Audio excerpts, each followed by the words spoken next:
Yesterday, you got my thoughts on the Royals trade deadline. Now let's hear what Chance has to say next on Locked On Royals.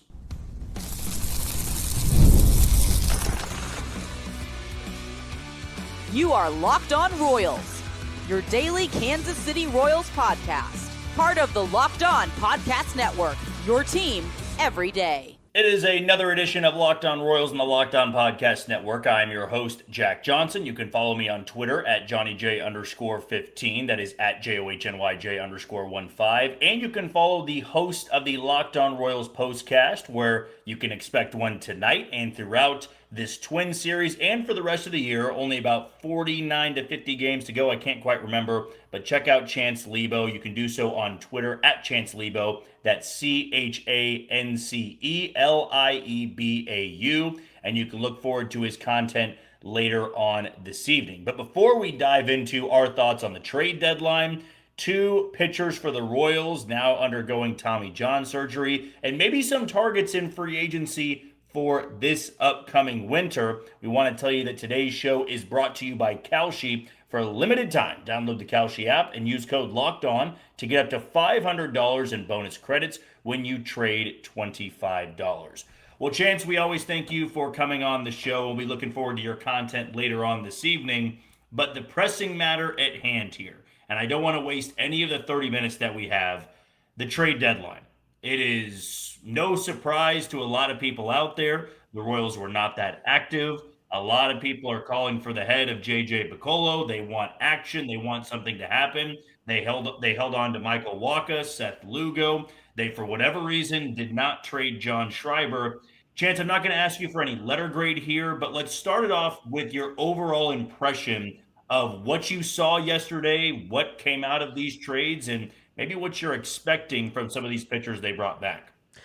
I was really disappointed by what they did yesterday and just leading up to it. I, too, was very surprised that they did not deal John Schreiber, Daniel Lynch. The one thing that I do really like this organization, this regime at the helm, I think they do a really good job at getting creative and adding between the margins. I mean, this is the same J.J. Picollo that when Vinny Pasquantino went down with an injury right before the waiver deadline in 2024, was able to get three guys in Yuli Gurriel, Robbie Grossman, and Tommy Pham at the buzzer. And they obviously helped the Royals, get to the finish line and make a postseason push. That creativity is what I really like about this organization, this current regime. But yesterday didn't have any of that. Obviously, you had the Kris Bubic trade, which I think you could probably say was the most creative way to bring in assets. But I think that just trading Kris Bubic was a positive. But everything else you brought up, leaving John Schreiber on the roster. I was telling you earlier, I think that it's important to remember the same reason that we don't want players, or we want players to get traded as fans of teams, are the same reasons that other organizations are going to hesitate to pull the trigger. I mean, John Schreiber can't get lefties out. He's got really bad peripherals. His strike throwing comes and goes. Those same reasons are probably why you couldn't get a lottery ticket out of some teams. So, I thought that it was a really underwhelming deadline. It lacked the creativity that we've seen from this organization of the last 3 years at finding diamonds in the rough and finding guys that can fill holes. And I just felt like I thought they were scared. I thought that this was an organization that is trying to keep its job. They are trying to hold on for dear life. They know that if 2027 does not go as planned, they're out of a job. They're potentially even out of Major League Baseball. I mean, that is the barrel they're standing down right now. And we want our teams to do well. We want them to win games. These guys, their job is to stay employed. That if they win some games along the way, so be it. Their job is to stay employed. And that was the approach that I felt like they gave heading into this deadline, and a reason why I think they come out on the other end no better and a little bit worse heading into 2027. Well, we heard J.J. Picollo speak the other night about the rest of baseball having interest in about 75% of their roster. They said that the returns that were being offered up for Lugo and Wacha, it's prospects, which aren't a bad thing, but guys that might have been 2 to 3 years away. And what we've been discussing over the last couple of weeks is that whether you want to believe it or not, right? Everybody can have their own opinion on it. The Royals, J.J. Picollo, John Sherman, Mac Quatrero, this team believes they can win next year. Well, if that is the case, then there is only one way to improve this roster, and that was always going to be in the winter. There was no move they could have made at the deadline that I believe would have made the 2027 roster that much better. I mean, yeah, you could see Carlos Duran turn into something, and maybe next year he's this year's version of Steven Cruz. Maybe someone like Nolan Hoffman becomes somebody you see for 30 to 40 innings next year, provide you some relief. But the legitimate upgrades, the guys that can truly make a difference, that is going to have to be in the winter. Unfortunately, we know all about what's coming this winter. This looming lockout, the labor dispute, it's going to throw a wrench into things.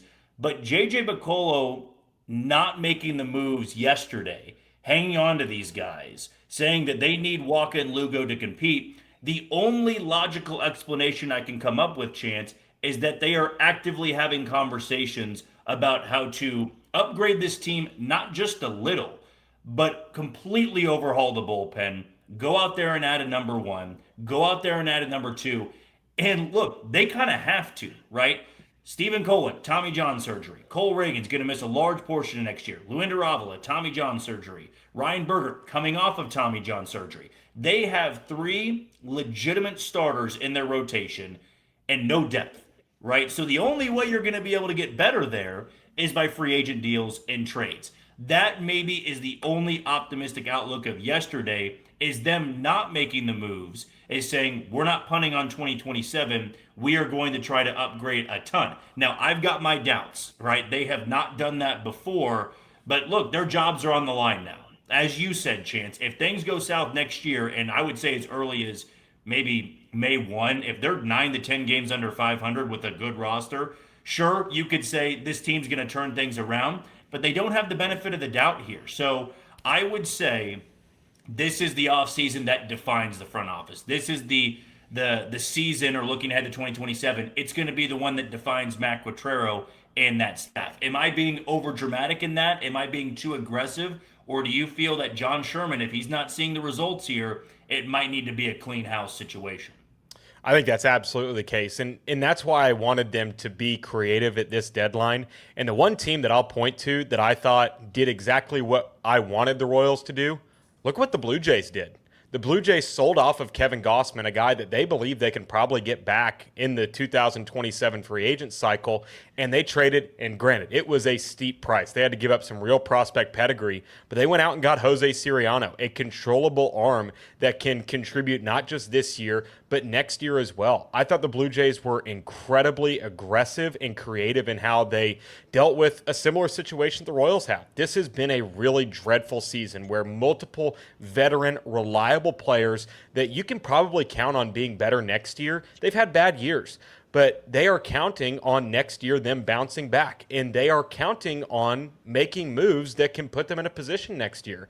My frustration with the Royals is that they believe that they are the only team that needs pitching, bullpen, outfield help, another bat. There are 29 other teams in baseball. I'd say 24 of them probably feel like they want to compete in 2027. You are going to have to be aggressive, and that is my biggest concern. This team has had similar needs to everybody else in baseball. It's why they got outbid for Taylor Ward, Anthony Santander. They didn't, put it on the table and trade for Jarren Duran because they have not been pressured like they will be this offseason. And it's going to be a real test this offseason to see, how aggressive are they? They are going to, and, I brought this up yesterday in a long tweet that ended up being a thread. There's going to be a labor dispute, and I don't think that anybody is approaching the offseason or this trade deadline as, well, there's not going to be games next year. We're not going to make moves for next year. If you're doing that, you're likely going to be fired. If you act like there aren't games next year and there are games next year, you're going to be SOL. I mean, you're going to be in a bad spot. The more realistic situation is what happened in 2000, and I believe it was 22. It was 2023. There was a labor dispute that lasted into spring training. Nobody got signed before the labor dispute. And then it was like a 3-week sprint to the finish line where everybody has to make deals, and it just screwed up everything. I don't trust JJ Piccolo in this current regime to, for 3 weeks, in a 3 week stretch, put together a bunch of offers and have the ability to go out and be as aggressive as humanly possible. That is going to be something that I have concerns about this offseason, and we'll see if they have the ability to do that, because I have my doubts that they're going to be more aggressive than the Red Sox, the Blue Jays, the Rays, the Orioles, every other team that's in the Royals position. Look at all the other 4 teams in the Central. They're all going to try and win next year. Are the Royals going to be more aggressive than each of those 4 teams? I have real doubts about that. Yeah, I mean, you can't act like you're going to be the only team that's going to be trying to improve, because here's what the Royals will not be able to have in 2026: a playoff run. And if you've got a team that gets right to the doorstep and falls short, well, they're going to be able to have the financial backing from the owner to say, hey, we were 1 or 2 pieces away. Let's go all the way in and try to upgrade this team. The Royals, they need to upgrade a team that can just get to the postseason, and that's much easier said than done with how much roster turnover they're going to have. Let's take our first break of the show. When we come back, we're going to discuss Stephen Kolek, Luinder Avila landing on the IL, and it's Tommy John surgery, right? So they're going to miss pretty much all of 2027 as well. Is it even possible for the Royals to upgrade an entire rotation and a bullpen in one off season? We'll talk about it next on Locked On Royals. Nothing like watching a Royals game when they're playing better, but it's even better when you get to watch it live. The excitement, the fans, the only problem, getting tickets can feel like a grind. Long queues, surprise fees, prices jumping at checkout. That's where there's Gametime. The Gametime app gives fans the advantage with constant innovation, and it's how you unlock amazing tickets and experiences in just a few taps. It's simple to use, and the Gametime guarantee means you get 100% authentic tickets delivered on time and at the best price. And here is the best part: fees are included in the price you see, so what you see is what you pay, period. Zone deals let you pick the section and save even more while Gametime selects the seat. You can follow your favorite team and get alerts when new deals drop, and you can see them drop as low as $10. 2 taps and it's done. No stress, no hidden fees, just great seats in minutes. That's what makes it so easy to decide last minute to hit a game. Take the guesswork out of buying MLB tickets with Gametime. Download the Gametime app, create an account, and use code LOCKEDON for $20 off on your first purchase. Those terms apply, so again, create an account and redeem code LOCKEDON for $20 off. Download the Gametime app today. Also want to tell you about our title sponsor in KALSHI, America's #1 prediction market platform, and you can trade on every single game. Looking ahead to later on this evening, right now Minnesota at 57% compared to the Royals 43%. Joe Ryan will be going for Kansas City. Randy Dobnak is going to be throwing for the Royals. Also looking ahead to Tarek Skubal's Dodger debut. The Dodgers right now at 64% compared to the Cubs playing at Wrigley Field at 36%. On KALSHI, you're trading against peers in a live market, meaning there's no house. And as the probability changes, you can buy in and out of your position. Trade the draft pick, the game, and more on KALSHI. Download the KALSHI app and use code LOCKEDON to get up to $500 in bonus credits when you trade $25. KALSHI, KALSHI, trade on anything. 18 and up only. Restrictions and eligibility requirements apply. Event contract trading involves risk and may not be suitable for all investors. KALSHI products are not available in all jurisdictions. Prices, values, and available markets may differ from those mentioned. For more information, see kalshi.com/regulatory. Back here on Locked On Royals and the Locked On Podcast Network, I'm your host, Jack Johnson. That's the host of the Locked On Royals Postcast, Chance Liebau. Chance, the 2 injuries that came out today: Stephen Kolek, Luinder Avila, their season's over, and the majority of their 2027 is in jeopardy as well with the Tommy John surgery. Make that now 4 pitchers, I believe, just in 2026 that have experienced Tommy John surgeries. Noah Cameron, Seth Lugo, Michael Wacha. That's who you have going into surprise right now, that assuming there's no more injuries here, and I'm absolutely going to be knocking on wood here, hopefully you can hear it, that's who they're going to have. All their depth is gone. They've really got nobody in AAA that is ready to go and be a mainstay in the rotation. What can you make of this? I mean, I'm at the point where you need to start looking into your training staff, because yes, pitching injuries happen. Those happen every single year. To have your staff be derailed like this, clearly you are doing something wrong in the preparation. Clearly you're doing something wrong in the buildup with all the guys that got sent back from rehab assignments. It has been as ugly as possible. Do you start there? Do you got to evaluate the training staff, or is this just a crazy one-off where this is probably not going to happen again? I'd like to see if there's like an electronic substation that's in Omaha that is affecting literally every pitcher that seems to go on a rehab assignment. For those of you that don't understand, that's a 49ers joke that every 49ers player gets injured because there's an electronic substation that deteriorates the body's cells right next to their practice facility. But not to get into the anatomy of the body, but this is a real concern. But it's funny. We were like, well, do you need to evaluate the training staff? It's the same training staff that 2 years ago, the entire pitching staff was oddly healthy. The only injuries were Michael Wacha taking a ground ball off the foot, I believe, in 2024. And that was it. That was the only pitcher that missed any time for the Royals.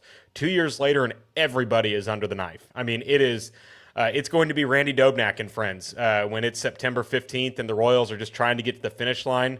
I mean, we might be seeing Scotty Barlow make starts for the Royals just out of pure necessity. I mean, that's the biggest reason, and I think that might be why the Royals hesitated to trade Michael Wacha. And I don't think there was any market for Seth Lugo. I think that it was a bad market for him anyways. But they might have known that, like I've said it on the Postcast a couple of times, they are just desperate to get to the finish line. There are, you said 49 games left. There are almost, I'm trying to do the math in my head here, 450 plus innings still left to be played this season. And you need somebody to throw every single one of those innings. And they just need to get somebody to the finish line. And, I hate it because I think it's going to be really, really difficult for either Avila or Kolek to pitch in 2027. I think that Tommy John is usually a 12 to 16 month recovery plan. I have my doubts that Luinder Avila and Stephen Kolek are going to pitch any more than 40 innings for the Royals in 2027. And for Stephen Kolek, I mean, it was a really big trade to get him and Ryan Bergert. Stephen Kolek's going to be 30 on April 18th of next year. I have real doubts that he's going to be anything more than a Chris Medlin, a guy that was a good guy in spurts but just could never stay healthy. And for Luinder Avila, I think this might just signal his move to the bullpen that was probably inevitable from the time he started out his career as a bullpen guy. And he can probably be a high-leverage bullpen guy for the Royals. But it just shows you that it's really it's a coin flip. That there's no durability rating that these guys are going off of.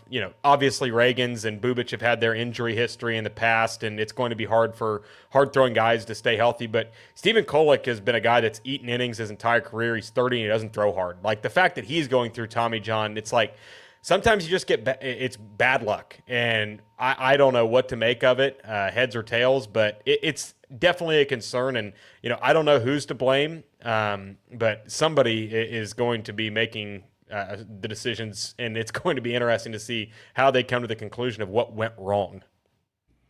Just about everything has gone wrong. I mean, if you were to go back to spring training and script the absolute worst case scenario, this is it. I mean, just the bad numbers alone would have been rough to see. But now you're having injuries to guys that would have been good depth for you next year. I will say that I was going to be a little bit concerned if, Luinder Avila pitched pretty well down the stretch. Kolek came back and pitched well. It's not that I don't want those guys to be in the rotation, but I was concerned the Royals were going to look at that and say, hey, I mean, these guys clearly can handle being 30 start a year guys when they've never been that. Like, you have now forced this team, this organization, to go and get 3 pitchers in one off season.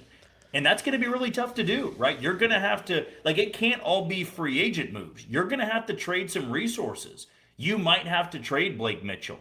As much as it pains me to say, and I don't know if I'd be for it here, but if you were to make some big trade in sending Blake Mitchell and David Shields somewhere to get somebody who can be a workhorse, a number 2, or maybe even a number 1, those are the conversations you have to have. Now, as I said, I don't know if I would do that. I would much rather see John Sherman just open up the wallet, open up the checkbook, and say, who do you want? We're going to make this work, because you still need to try to improve the farm system. But they're in a bad way right now. I mean, Randy Dobnak, he now has an opportunity to be pitching depth for this team. I mean, you can bring him back on a 1-year deal, because it actually, if you look at his contract right now, it doesn't show if he's going to be a free agent or not. Being a minor league deal guy, I would imagine that he would be a free agent. He should be able to come back on a 1-year deal. He's like on the Sam Long contract. He's back next year under the league minimum, I would imagine. That would be my guess. Unless he just doesn't give up any more runs the rest of the way, then he might have a little bit more of a market. But you can't turn that away. I mean, you thought you had pitching depth this year. I did. You have 9 or 10 guys that are going to be available, and now you're down to 4 in your rotation, and that includes Randy Dobnak, right? You're going to have to call up, and this is my prediction now, they're going to have to call up Lucas Braun to get some starts the rest of the way. There's nobody else to start games. I mean, yeah, you might be able to bring up Henry Williams, who has been in the rotation for Omaha, but I would rather go with Lucas Braun because you just acquired him and let's see what he's got. This is an off season where JJ Picollo, coming off of years ago saying we're going to be more transactional. You were transactional in 2024. This is about being a team that is maybe one of, if not a top 3 most aggressive team in the offseason. And that's a really high bar to clear. Unfortunately, you just don't have the depth anymore. You can't fall back on these other guys that might become something. You have to go out there, sign 2 big name guys, and then maybe throw 5 to 6 1-year deals at guys for your bullpen and for your rotation. Otherwise, you might find yourself in the exact same spot that we're in right now. I mean, I do want to get into, Chance, some targets that might be on both of our radars. And since we're at the end of the second break here, or a second segment, let's take our final break. When we come back, Chance and I will go back and forth, just throwing out some names that we believe the Royals could match up with. We don't know exactly what the value is going to be, what the money's going to look like, but they absolutely need to be on the radar. That's coming up next on Locked On Royals. Whether you're betting on big game player props or building your next parlay, having the right information makes all the difference. Tracking odds across sportsbooks like FanDuel, finding value picks, building parlays, tracking bets, and analyzing performance, Clutch Parlays gives you the tools to make every wager with more confidence. What makes Clutch Parlays stand out is how they make everything so accessible. Instead of piecing together odds, pregame analysis, live predictions, bet tracking, and analytics from a bunch of different places, Clutch Parlays brings it all together in one streamlined experience. What makes Clutch Plays stand out is how they make everything so accessible. And if you want to get started with it, find the best line, build smarter plays, track every bet, and make more informed betting decisions, all with ClutchParlays.com. Go to ClutchParlays.com and use code LOCKEDON for your first month free on your monthly plan. ClutchParlays.com bring together live odds, line shopping, predictions, bet tracking, and analytics in one place so you can bet with more confidence. Pick smarter, parlay sharper. We also want to tell you about Stance, the official sock partner of Major League Baseball. Stance knows greatness isn't built in a single moment. It's earned over time through consistency, preparation, and showing up every day. That's why each week we're recognizing one player whose performance embodies those same qualities. This week's everyday icon is Randy Dobnak. He has been so good for the Royals since taking over in the rotation. He'll go up against his former team yet again. He threw 7 shutout innings last go-around at Target Field. We'll see how he fares facing the exact same lineup less than a week later. And if you want to look into adding Stance, check out the Icon Collection from Stance. Premium comfort, performance, and durability designed for whatever your day brings. Use promo code LOCKEDON at checkout for 20% off your purchase. Stance, the official sock partner of Major League Baseball. Learn more at stance.com. We're wrapping up this Tuesday edition of Locked On Royals and the Locked On Podcast Network. I am the host of Locked On Royals, Jack Johnson. That's the host of the Locked On Royals Postcast, Chance Liebau. All right, Chance, we know there's about 49 games left to go in the season. I could just round it up to 50, but I'm now counting down the games because of how treacherous it has been. And I know you having to recap these games, it's been every bit as ugly. But looking ahead to this offseason, we don't need to spend time about the labor dispute and what the lockout might look like. Let's wipe that off for this discussion. You're JJ Picollo, and it's the first day. We have seen a team, likely the Dodgers, win the World Series again. And you now have the blank slate. And if you want to look at guys that have club options, player options, opt-outs, you can do that as well. Because I know one guy on my radar is Drew Rasmussen of Tampa Bay. We'll see what happens there. But he would be somebody I would love to add to this staff. We just don't know if Tampa Bay is going to bring him back. They are notorious for being on the cheaper side of things and don't always want to overpay. But who knows, depending on where they end up this year in the American League postseason picture. The guys on your radar right now, maybe give me a list of 2 to 3, can be pitchers, can be hitters, relievers, wherever you want to go with this. It's really tough because this is the same organization that tried to rebuild the rotation a couple years ago and did so well, but they tried to rebuild the bullpen this last year and it failed miserably. I mean, they added some veteran arms and it was a total disaster, including Matt Strahm getting DFA'd today. But I kind of wanted to look at guys that were on the right side of 30. There are not many that hit free agency on the right side of 30, but the one guy that I really liked that would fit in the bullpen as a flamethrower from the right side, Brian Abreu out of Houston, is having somewhat of a down season. He's in his early 30s. Spotrac has his average annual value that he would probably get at around $7.5 million. I feel like that's a good chip to throw in. He's had league average or better ERA plus out of the bullpen, including last year where he was a sub 2.5 ERA guy. This year has not been as good, but I think that the Royals need young guys that throw really, really hard. And I would be more than happy if they brought a guy like him in and were able to work on his slider and be able to at least give him an opportunity in the back end of the bullpen alongside, hopefully, Steven Cruz and Carlos Duran. Yeah, I would love to bring in a variety of hard throwers. You're going to have Steven Cruz back in this bullpen. You're going to have Daniel Lynch. I believe that's a fine start. We'll see what happens with Beckway if he does return. We'll see what Carlos Duran looks like, if they can get anything out of Nolan Hoffman. But to me, you got 2 guys right there. If I was to give you 3 names right now, and I'm going to pick different positions here. I'm going to go 1 hitter, I'm going to go 1 starter, I'm going to go 1 reliever, and it's not going to be cheap. The hitter that I would look into here that I believe makes the most sense, the best fit for the Royals, I'm going to say Ian Happ. Ian Happ is somebody that fits more of the mold than maybe Randy Arozarena does or Seiya Suzuki. We've said those 3 names for about the last month over and over again because those are the left fielders that I believe would fit nicely. Ian Happ's a little bit more flexible than Randy Arozarena and Seiya Suzuki. Not great defensively, but it's a better bat than Isaac Collins, and it allows Isaac Collins to take on more of that utility role, and you shouldn't view him as an everyday player if you are a 90-win team, if that's your goal of hitting 90 wins. I would see what Ian Happ cost. He's not too old there. I believe he's around 30 to 31 years old. He's got the switch hit ability, so that helps with matchups. We thought Isaac Collins was going to kind of be like that, but I would prefer him over guys like Suzuki and Arozarena. Arozarena probably gives you the most upside offensively. The Mariners, though, it kind of seems like there's been a bit of a strained relationship there. It doesn't seem like something the Royals would do. I would love to see Randy in a Royals uniform. It just doesn't strike me as a move the Royals would make. Starting pitching-wise, and this is where I would want them to go out there and give money to a number 1 or a guy that's never been a number 1 that would become one in your rotation. It's Casey Mize for me. I mean, we're going to see what Casey Mize looks like in San Diego.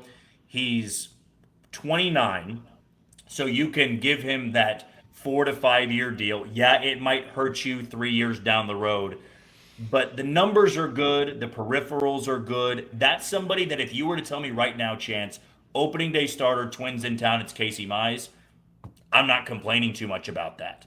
Now, I do want to see what he looks like to close out the year in San Diego, but I would try to get on that before Detroit does, because I believe Detroit traded both Skubal and Mize to say, let's get a return. We know we're not getting Skubal. Valdez has been a letdown. We need to bring Casey Mize back because we don't want to have to replace 2 to 3 guys in the rotation with the guys that we already traded away or that we traded away, and now we've got openings there. We got to look elsewhere. They did it with Flaherty. I mean, that's exactly what they did. I think they'd want to bring back guys that are familiar there. And then the one that would be maybe the most exciting for me, and the Royals need to seriously think about overpaying for a closer out there. You've brought up the numbers before, the ERA in the 9th inning. It's been awful. You need to go out there and get somebody that you can trust in the 9th inning. There's nobody else in this free agent class I trust more and would have more upside than Adrian Morejon of the Padres. So you're going to see him in postseason action. The Padres have Mason Miller, and they're going to need to make a decision on Mason Miller as well. But Morejon is their 7th inning guy, and he averages 99 to 100 from the left side. He's 27. He may try the market as a starter. But if you were to go out there and give him a 3 to 4 year deal that's pretty expensive for a closer. I know that it seems reckless because you don't want to spend that much on a reliever, but you don't have the benefit of the doubt with this bullpen. You need to have power in the ninth inning. You need to be able to have a guy that can close out games. He was excellent last year. He's been really good this year. I would love to see 3 moves like that where you bring in a legitimate bat, you bring in a true number one, and you bring in a closer that wasn't a closer in his previous stop, but would absolutely be that guy for you. And on top of that, 100 from the left side, you take that, you overpay for that every single time. Those would be the 3. Before we let you go, Chance, give me your starter and give me a hitter that maybe you've got your eye on right now. Well, I really have. I really like Zach Gallen, a guy that has been uber healthy throughout his career. He's had a bad year for Arizona, and I feel like a lot of pitchers have had bad years for Arizona this year. But I think that he's a guy that, because of the bad year he's had, you could get him a little bit cheaper. And we've seen that Brian Sweeney has been able to resurrect some careers. I mean, Michael Wacha and Seth Lugo were not near finished products. They were not seen as top of the market guys when they got there. They were seen as guys in the twilight of their career. I think Zach Gallen profiles a lot like Michael Wacha from the right side, given his pitch mix. From the offensive perspective, I mean, I'd go back to the well. The price that you could get on Jarren Duran, I don't feel like it would be super expensive. They have kind of shopped him around. I don't think they view him as an asset anymore. I feel like they view him as a guy that they would be willing to get off of. And I don't think it would cost a Cole Reagans. I think you could get him for one of your, anywhere from 6 to 12 prospects and maybe a kicker with a lottery ticket. I think that would be an interesting rabbit hole to go down because you've seen the upside with him. He fits what the Royals want in an outfielder, being the fact that he's really good defensively, can play center, can play left, can run the bases really well. I mean, I think that, you've talked about ad nauseum that the Royals, they leave crumbs. They are not, they revisit past relationships. You saw it with Taylor Ward. I think that it would not cost a whole lot to go out and go back and get Jarren Duran and honestly take the pressure off of him a little bit. I think he viewed this year of having to compete with the Roman Anthony effect, and obviously he's been a disappointment for them. But I think that the market for Jarren Duran is light, and I think that the Royals could capitalize going after guys that have had down years, capitalizing on the market value not being up there, and pouncing and being able to hopefully return those guys to what they were able to do previously. Yeah, Jarren Duran's a fascinating one, and you look at the numbers, and I know everybody would say, why would we go out there and go get a 180 hitter? But Jarren Duran does strike me as a guy that he is going to be traded in the offseason. He needs a change of scenery. It's just run its course there. The Red Sox broadcasters are tired of him. He seems to be complaining about a lot. He's never really gotten the chance to be the everyday guy this season. Mostly has gotten more opportunities because of Roman Anthony's injury, but he has not fit well with the Red Sox team that is on fire. And you could look at that as a change of scenery and say, look, let's put him in center field. He's going to be. They did it with Benintendi. They profile almost exactly alike, him and Benintendi, including the peak, the bad year right before he comes to the Royals, and multiple years of control. Yeah, I would. The pushback would be, he has been, it seems like a little bit of a headache, a lot of finger pointing, but that happens when guys have just kind of maybe overstayed their welcome. I wouldn't want to be a part of the Boston media. I wouldn't want to have to interact with them. It's something that I just believe has, grown, outgrown, it's stay. That's not even a term. I know I just made that up on the fly, but we all know what we're talking about here. I mean, Jarren Duran's going to play baseball elsewhere next year. It wouldn't surprise me if they're trying to upgrade a little bit and say, well, we could have Kyle Isbell back in center field and we could run a platoon again, or we could roll the dice on Jarren Duran being a bounce back. And as you said, it's not going to cost a lot. I'd imagine that him entering a contract year, they'll be trying to offload him, and I'm sure you could do it for just maybe a prospect or two because they've already got a bunch of outfielders that they're going to be counting on. Well, Chance, thanks so much as always. It won't be too long before we have you back on again. We certainly will before the end of the season, but thanks so much for joining us. Yep, thanks, Jack. All right, that's going to do it for another edition of Locked On Royals and the Locked On Podcast Network. I've been your host, Jack Johnson. That's the host of the Locked On Royals Postcast, Chance Liebau. Check him out later on this evening after the game. And thank you for making Locked On your first listen every day. For your second listen, find the all-night Locked On MLB Game Night. Every game, every night, until a World Series champion is crowned. Get local analysis on a national scale and find MLB Game Night on Locked On MLB on YouTube or wherever you listen to your podcast. Tomorrow, we're going to have another special interview, but until then, you take it easy, Kansas City.